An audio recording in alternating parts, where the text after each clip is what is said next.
కార్యాలయంలో వైసీపీ నేత సజ్జల రామకృష్ణారెడ్డి మాట్లాడుతున్నారు. లైవ్ చూద్దాం. కనీసం ఒక్కరికన్నా అరే ఏంటి మా లీడర్కి ఇట్లా జరిగింది అనేది ఇది కూడా కనిపించలేదంటే వాళ్ళు ఎంతగా జనం దృష్టిలో దిగజారిపోయారో వాళ్ళ అభిమానుల దృష్టిలో అనేది బాగా అర్థమైపోయే పరిస్థితి. ఇలాంటప్పుడు హుందాగా ఏం చేయాలి, పోయి లెటర్స్ వెయిట్ ఫర్ పబ్లిక్ తీర్పు ఎట్లుంది అనేది చూద్దాము, వాళ్ళు ఎలాంటి తీర్పు ఇస్తారో చూసి తర్వాత రియాక్ట్ అవుదాం అనుకోవచ్చు. 2014లో మీకు అనుకూలంగా తీర్పు వచ్చింది.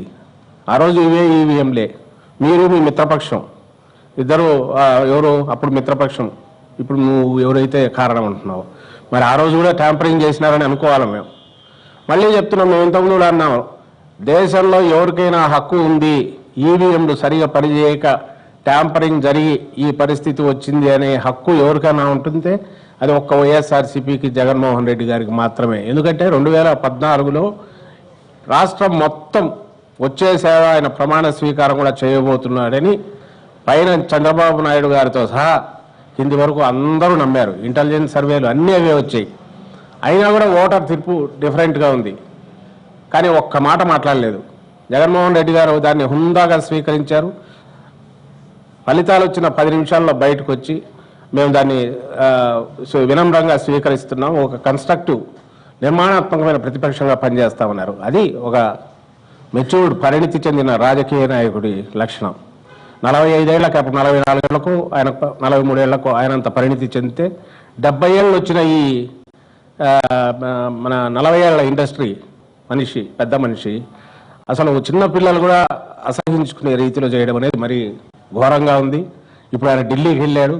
ఢిల్లీలో వాళ్ళ మామ చంద్రబాబు మన ఎన్టీ రామారావు గారు ఆంధ్రుల ఆత్మగౌరవం, తెలుగువారి ఆత్మగౌరవం అనే దాని నినాదాన్ని వినిపించి నిలబెడితే ఈయన మొత్తం కంపు దాన్ని గబ్బు పట్టించేస్తున్నారు. ఏంటి తెలుగు వాళ్ళు ఇంత దాన్ని ఏమంటారు, ఇంత చీప్గా ఉంటారా, ఇంత ఇర్రేషనల్గా, వీడు ఏం ఆర్గ్యుమెంట్, మెంటల్ కేసులాగా బిహేవ్ చేస్తారా అని అనుకునే రకంగా ఆయన ఢిల్లీలో చేయడం అనేది చాలా శోచనీయం.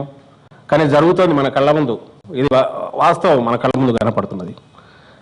మరి ఆ ఢిల్లీలో ఉండే ఈయన మిత్రులు ఫరూక్ అబ్దుల్లా గారు ఇట్లాంటి వాళ్ళు, మరి వాళ్లకు 75-80 ఏళ్ళు వచ్చా, లేక వాళ్ళకి ఏదన్నా వేరే రకమైన ఎదుగుతున్నాయో తెలియట్లే. మరి ఈయన పెట్టే ఆర్గ్యుమెంట్ ఎక్కడో నొక్కితే ఎక్కడో పడుతుంది అంటే వాళ్ళు దాని గురించి ఏం కామెంట్ చేస్తారో, వాళ్ళు ప్రెస్ కాన్ఫరెన్స్లో ఏం మాట్లాడతారో నాకైతే అర్థం కావట్లేదు. కానీ వినడానికే ఒక గుర్తుకు నొక్కితే ఇంకొక గుర్తుకు పోతుంది. ఈవెన్ వీప్యాట్లో కనపడినా సరే ఇంకొక గుర్తుకు మనం వేసిన గుర్తు వీప్యాట్లో కనపడినా యాక్చువల్ వేరే ఇంకొక గుర్తుకు పోయే ఏర్పాటు ఉంది అనేంతవరకు పోతే మరి అది ఏ స్టేట్ అనాలనో అలాంటి మానసిక పరిస్థితిని అది సైకియాట్రిస్టులు చెప్పాల్సిన పరిస్థితి. మరి జాతీయ స్థాయిలో పేరు పొందిన పార్టీలు, ఆ నాయకులు ఈ ఆర్గ్యుమెంట్ విని ఏం మాట్లాడతారో ఏమంటారో వాళ్ళే చూసుకోవాలి. పోతే ఆయన అన్న ఆర్గ్యుమెంట్ ప్రకారమే చూద్దాం. 80% మంది పోలింగ్, 80% పోలింగ్, దాదాపు హైయెస్ట్ ఇది. లాస్ట్ టైం కంటే 2% 3% ఎక్కువ అంటున్నారు. ఆల్మోస్ట్ 80% పోలింగ్ జరిగింది. పోలింగ్ జరిగిన దాంట్లో ఓటు వేసిన ప్రతి ఒక్కరూ ఎవరు కంప్లైంట్ చేయట్లేదు. ఈయన కంప్లైంట్ల ధోరణి కూడా ఒక్కొక్కసారి మారుకుంటూ ఇప్పటికీ ఒక షేప్ తీసుకుంటోంది. పోనీ ఈయన వేయగానే బయటకు వచ్చేసి ఇప్పుడు ప్రతి ఒక్కరికి వాళ్ళు వేసిన గుర్తుకు పోయిందో లేదో వీవీప్యాట్ దాంట్లో కనిపించకపోతే ఇమ్మీడియట్ కంప్లైంట్ చేసే హక్కు ఉంది. మళ్ళీ ఒక ఓటు తీసుకొని ఇచ్చేసే రైట్ కూడా ఉంది. మరి ఈయన చూశాడా, తాను వేసినప్పుడు అక్కడ సైకిల్ కనిపించిందా అంటే ఆయన సైకిల్ వేసింటాడు అనుకుంటున్నాం, లేక పొరపాటున ఫ్యాన్కు నొక్కితే ఫ్యాన్ కనిపించిందా, మరి ఏమైంది తెలియదు. ఆ విషయం అప్పుడే చెప్పుకుంటే మేము ఇది నొక్కితే ఇది కనిపించింది, మేము అనుకున్న ఒకటి ఆడ వచ్చింది ఒకటి, ఇలాంటిది ఏదన్నా చెప్తే కొంచెం అర్థం ఉండేది. ఎందుకంటే బయటకు వచ్చే చూపించాడు కాబట్టి. ఆయన చెప్పలేదు, ఆయన కొడుకు చెప్పలేదు, ఆయన కుటుంబ సభ్యులు చెప్పలేదు, 175 మంది ఆయన అభ్యర్థులు చెప్పలేదు, వాళ్ళ కుటుంబాల వాళ్ళు ఎవరు చెప్పలేదు, అలాగే వాళ్ళ అభిమానులు కానీ కార్యకర్తలు కానీ వాళ్ళు అనట్లేదు, 80% వేసిన ప్రజలు ఎవరు అనట్లేదు. అయినా ఈయన మరుసటి రోజు వచ్చేసి నిన్నటికైతే పర్ఫెక్ట్ ఆర్గ్యుమెంట్కు తిరుక్కున్నాడు. అసలు నేను వేసింది ఎక్కడికి పోయిందో నాకే తెలియదని. నా టేబుల్ మీద కంప్యూటర్లో ఎక్కడో స్ట్రీట్ లైట్ వెలిగిందో లేదో నేను ఈ కంప్యూటర్లో నుంచి ఆపరేట్ చేస్తాను, కంప్యూటర్లో మొత్తానికి నేనే పితామహుణ్ణి, కంప్యూటర్ నాలెడ్జ్ని మొత్తం నేను హైటెక్ సిటీ కట్టింది నేను అనే అన్న మనిషి ఒక్క ఓటు కంప్యూటర్ ద్వారా పోదన్నాడంటే ఎవరో కంప్యూటర్ నాలెడ్జ్ లేని మా అజ్ఞానంలో ఎవరైనా వీళ్ళన్నా అర్థం ఉంటుంది కానీ కంప్యూటర్ కనిపెట్టిన ఆయన కంప్యూటర్ నాలెడ్జ్ని దాని ఇంపార్టెన్స్ను మనిషి జీవితంలో నాగరికత వీటిలో దాని రోల్ ఇంపార్టెన్స్ కనుక్కున్న ఆయన ఈ మాట అన్నాడంటే ఆయనకు ఏదన్నా అయి ఉండాలి, లేకుంటే ఫలితం ఇంకో రకం ఉండడంవల్ల ఆయన ముందు నుంచి డ్రామా మొదలు పెట్టాడు అనుకోవాలి తప్ప వాటిని తప్పుపట్టి లాభంలా. సో అలాంటి ఆయన ఈరోజు ఉన్నట్టుండి ఎందుకు ఇట్లా దీనికి తిరుక్కున్నారు? 80% మంది ఓట్లు వేసి ఎవరు కంప్లైంట్ జరిగిన దాని మీద ఈయన ఎందుకు ఇదవుతున్నారు అనేది మళ్ళీ క్వశ్చన్ వస్తుంది.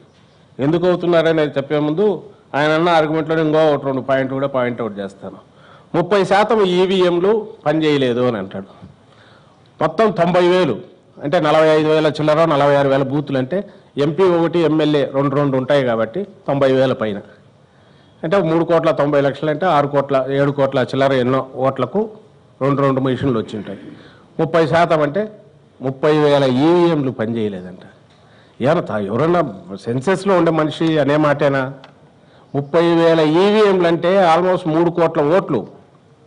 3 కోట్ల ఓట్లకు సంబంధించిన ఈవీఎంలు పనిచేయకపోతే రాష్ట్రంలో ఇంత ఇదిగా పోలింగ్ జరుగుతుందా? అసలు జనం ఇట్లుంటారా?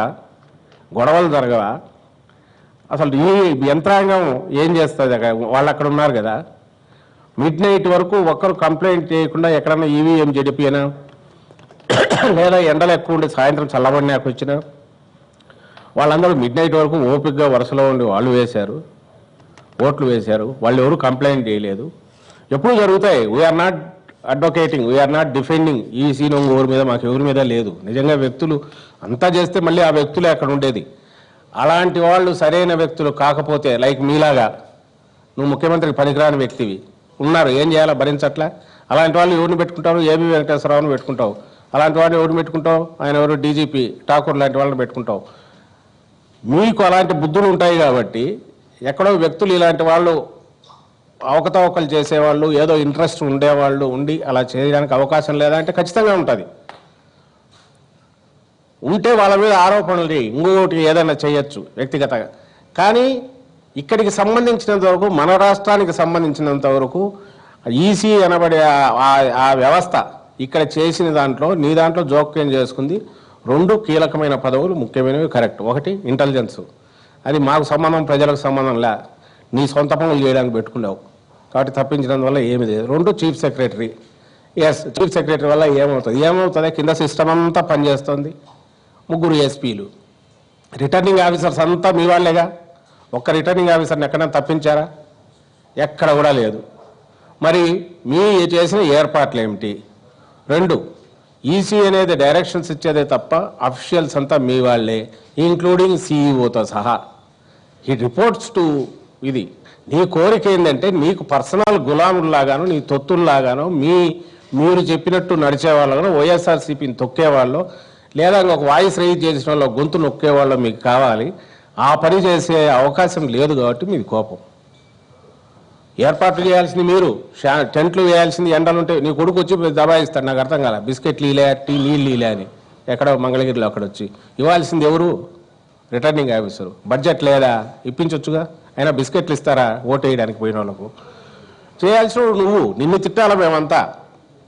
2014 గవర్నర్ దీంట్లో జరిగింది. అప్పుడు బాగాలేదు. అసలు ప్రతిసారి గవర్నర్ దాంట్లో జరిగితే మేలేమో అని అనిపిస్తుంది. ఎందుకంటే అఫీషియల్స్ ఎవరి పని వాళ్ళు చేసుకుంటుంటారు. దీనికి ఎవరైనా ఆన్సర్ ఇవ్వాల్సి ఉంటే ఈసారి ఎన్నికల్లో ఏర్పాట్లలో ఫెయిల్యూర్ చంద్రబాబు నాయుడు గారు 1, చంద్రబాబు నాయుడు గారు 2, చంద్రబాబు నాయుడు గారు 3. ఎందుకంటే ఆయన సిస్టమే, ఆయన వ్యవస్థే పనిచేసింది. మళ్ళీ అడుగుతున్నాం, మీరు ఉన్న గవర్నమెంట్ ఎంప్లాయీస్ అందరినీ రిజర్వ్లో ఉన్న వాళ్ళని తీసుకోకుండా అంగన్వాడీ వర్కర్లను, ఆశా వర్కర్లను ఎందుకు దించారు? ఆన్సర్ ఇవ్వాల్సింది నువ్వు. శిక్షణ పొందని అసలు ముందు ఎందుకు ప్రైవేట్ వాళ్ళను, చైతన్య నారాయణ ఏం పని? గవర్నమెంట్ లక్షల మంది ఉన్నారు కదా, ట్రైన్డ్ స్టాఫ్, టీచర్లు ఉన్నారు, రెవెన్యూ ఉద్యోగులు ఉన్నారు, అదర్ స్టాఫ్ ఉన్నారు.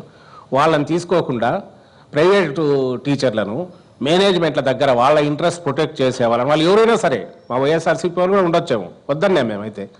ఎందుకంటే ఖచ్చితంగా అక్కడ ఒక అవకాశం ఉంటుంది, వాళ్ళ చెప్పినట్టు పనిచేసే అవకాశం ఉంటుంది. కాబట్టి అది ఏదో రాజకీయ పార్టీకి పనిచేశారనే దానికి అవకాశం ఎందుకు ఉండాలని కంప్లైంట్ చేశాము. ఈసీ దాన్ని తీవ్రంగా కన్సిడర్ చేసి దాన్ని పక్కకు తప్పించింది. తర్వాత ఎవరు రావాలి? గవర్నమెంట్ ఎంప్లాయీస్ ఉన్నారు, వాళ్ళందరూ ఎవరిని అడిగిన రిజర్వ్లో పెట్టారు, మమ్మల్ని తీసుకోలేదు. నిన్న చెక్ చేశాం, జిల్లాలో చాలా చోట్ల తీసుకోవాలా, థౌజండ్స్ ఆఫ్ వీళ్ళను తీసుకున్నారు. వాళ్ళకి అసలు ట్రైనింగ్ లేదు, వాళ్ళని తప్పు బట్టి లాభం లేదు, క్వాలిఫికేషన్ లేదు, ట్రైనింగ్ లేదు. సో దానికి ఏమన్నా కారణం అయితే నువ్వే కారణం. ఈవీఎంలు పనిచేయకపోవడానికి కారణం కూడా ఇండైరెక్ట్ నువ్వే.